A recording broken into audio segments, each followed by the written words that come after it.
et saabumisvärav Riiga ja lahkumisvärav on täpselt sama Tallinnasse, nii et äkki on sama lennuk ka sama meeskonnaga. Huvitav, kas Riia-Tallinn lennukis on nagu rohkem kui 4 inimest. Air Baltic on väga loodussõbralik lennufirma, aga jah, saad võpke Riias nagu süüa ka siis.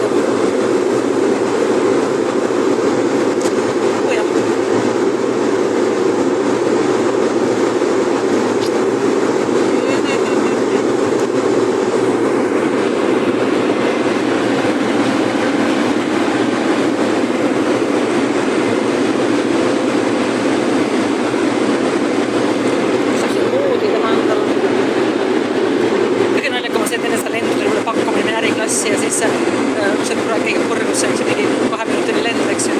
Ja siis check-in tuli ka pakkuma, check-in oli eriti väge pakkumiga 159 €. Niikuinii mul on terve lennuk on minu lennuk, see oli äriklassi minema. Kaardil on eest ära, mingi 10 minuti jooksul ei jõua midagi süüa ka seal midagi. See on, naja. Huvitav, mis äriklassi toidudel pardal on, mingi küpsis või? Mida? See oli ka, et ma arvan, et kogu aeg on need kassetid või need lindistused, mis kogu aeg keerlevad, eks ju, et umbes, et me serveerime teile mingit meie toitu, toome kohe saate osta turistilist toitumine kõike, aga tegelikult nad ei tulnudki seda pakkuma, sest käisid eraldi läbi ka inimese juures, kui sa tahate midagi kohvi või mingit miksi näkki, siis ei taha. Loodan, et ma Riias saan mingi midagi ampa alla. Ma ei tea, kas see hilja midagi veel lahti on, kuna on klaasi õlut midagi seal. Läti õlut on väga hea. Üle isegi parem kui Eesti.